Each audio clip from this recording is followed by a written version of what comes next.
മുഖവാക്ക്. ധ്രുവീകരണ അജണ്ടയുമായി വഖഫ് ഭേദഗതി ബിൽ. കേന്ദ്ര ഗവൺമെൻറ് ലോക്സഭയിൽ വഖഫ് ഭേദഗതി ബില്ല് അവതരിപ്പിച്ചിരിക്കുകയാണ്.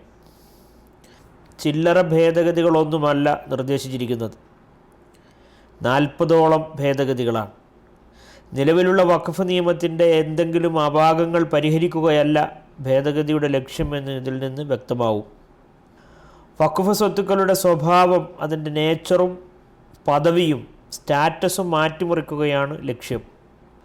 ഭരണകൂടങ്ങൾക്കോ തൽപര കക്ഷികൾക്കോ വഖഫ് സ്വത്തുക്കൾ കയ്യേറാനുള്ള നിയമപരമായ തടസ്സങ്ങൾ നീക്കുക എന്നതാണ് ഭേദഗതി കൊണ്ട് ലക്ഷ്യമിടുന്നത് എന്ന് ജംഇയ്യത്തുൽ ഉലമായെ ഹിന്ദ് ചൂണ്ടിക്കാട്ടിയിട്ടുണ്ട്.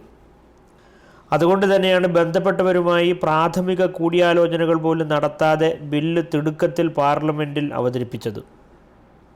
ഏതൊരു വിഷയം വരുമ്പോഴും, പ്രത്യേകിച്ച് അതൊരു സമുദായത്തിൻ്റെ മതവിശ്വാസവുമായി ബന്ധപ്പെട്ടതാകുമ്പോൾ അവരുമായി കൂടിയാലോചിക്കുക എന്നത് സാമാന്യ കീഴ്വഴക്കമാണ്.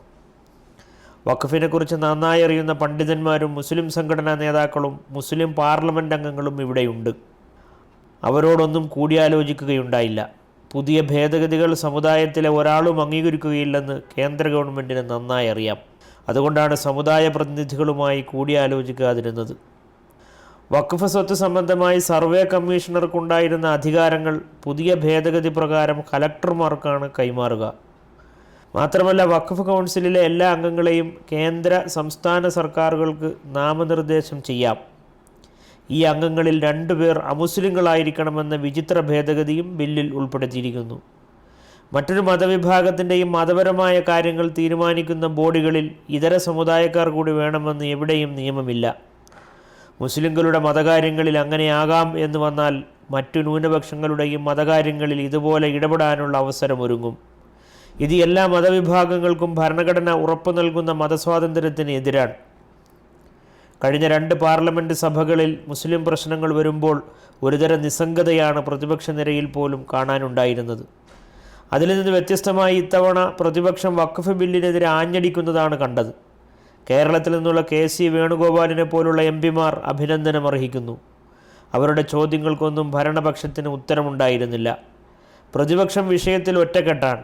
പ്രതിപക്ഷ സമ്മർദ്ദം കാരണമായാണ് ബിൽ സംയുക്ത പാർലമെൻ്ററി സമിതിയിലേക്ക് വിടാൻ ഗവൺമെൻറ് നിർബന്ധിതമായത്. മുസ്ലിം സംഘടനകളുടെ പൊതുവേദികളും ബില്ല് ആഴത്തിൽ പഠിച്ച് ഒന്നിച്ചു നീങ്ങാൻ തീരുമാനിച്ചിരിക്കുന്നു.